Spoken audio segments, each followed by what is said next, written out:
but we want to make today interactive. I'm going to start with my first quiz of the day. There are 2 quizzes, so get prepared. All right, it's quiz time. I'm going to put an expression on the screen, and you have to tell me what it is. I'm going to give you 2 options. Don't worry, you will have some options. So, everything, everywhere, all at once. Is that 1, the most nominated film for this year's Academy Awards, or 2, everything, everywhere, all at once, a description of pretty much everyday work? So go ahead and chat 1 or 2. What is that for you?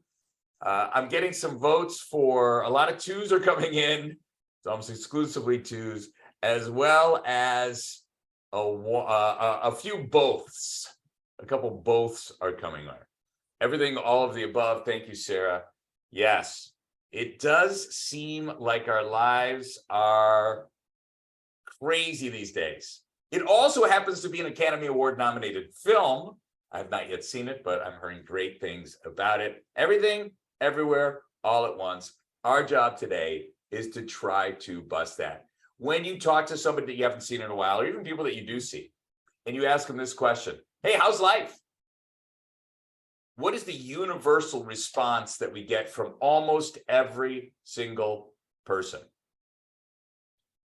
How's life? Busy. Oh my God, I got so much going on at work. I got so much going on at home. I got so many, if you have kids, I got so much going on with my kids, with my pets, with my parents, with my siblings. Everybody's busy, right? And it's to the point where I am refusing to say that anymore. If someone says, how's life?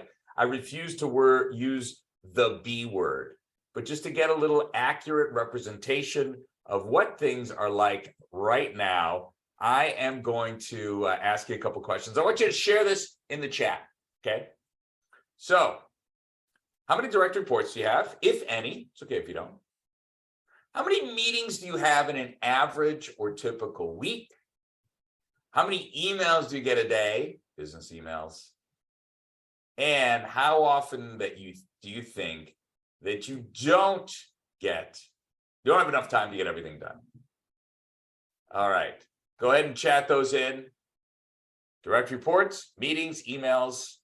And I think I know the answer to the 4th one, but go ahead and chat. We'll see what's coming in.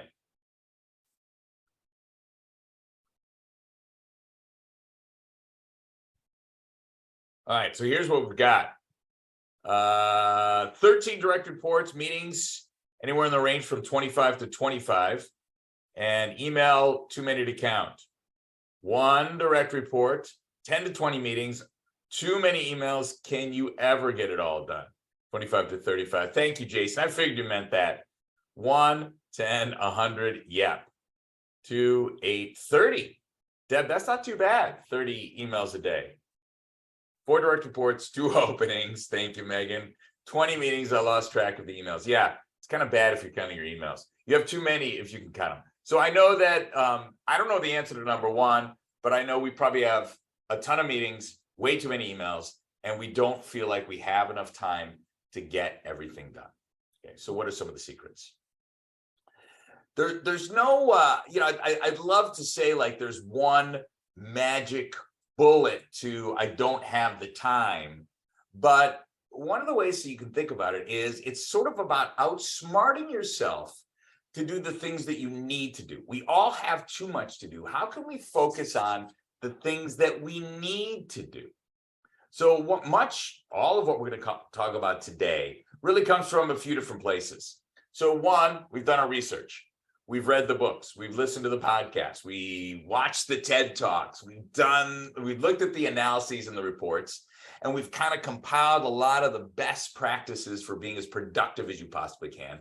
But at the same time, we've tapped into some real world solutions that we're seeing from all sorts of different people, whether it's from inside of JD and what we're doing at our place, or the hundreds of organizations that we work with annually and the dozens and dozens of people we coach to come up with some prime, top, grade A suggestions, tips, and hacks. Now, before we dive too deeply into this, I will tell you something. I'm going to throw out a ton of ideas today. Well, today I'm going to throw out probably a half or a third of what we normally throw out in this class. But in this class, we suggest a bunch of ideas, maybe 20, 30, literally 40 different things that you could do. Our goal is not that you're going to do all 40 of those things, because I'm going to throw out some of those ideas, and some of them you're going to say, wow, Brad, that's a really great tip, but I already do that. Or you might say, hey, that's a great tip. I knew about it, but I'm not doing it, and I really should. Some other tips, you're going to say, hey, Brad, that's probably the worst idea I've ever heard of in my entire life. No way that would work at my firm or my company or whatever. But my goal is that to 3 or 4 or 5 or 6 of these things, you say, hey, that's a really great tip that I'm currently not doing, that would be easy to incorporate, that would help make me more productive, right? That's the goal. How can I be more productive at work? Not how can I suddenly take my 80-hour work week and make it a 5-hour work week? How can I make some dent in what seems to be everything, everywhere, all at once? Now, to kick it off, I think this might be some of the most interesting stuff that we're going to talk about. To kick it off, I want us to actually start with a mindset shift. So I'm not going to start with tips just yet, but there's 3 things that I think are super important for you to consider in terms of productivity. The first is, how do we reframe the conversation, right? And I got a couple of these things. The first is we think about time management. Now, I'd argue, yeah, we've all heard that term, time management. We kind of know what it means, but I'd argue that it's difficult to manage time, right? Now, we can't add more hours to the day. We can't subtract hours. We can't move the hours around. So I want you to rethink time management, and I want you to reframe it into what I call attention management.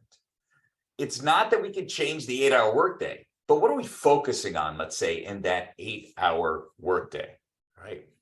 Question,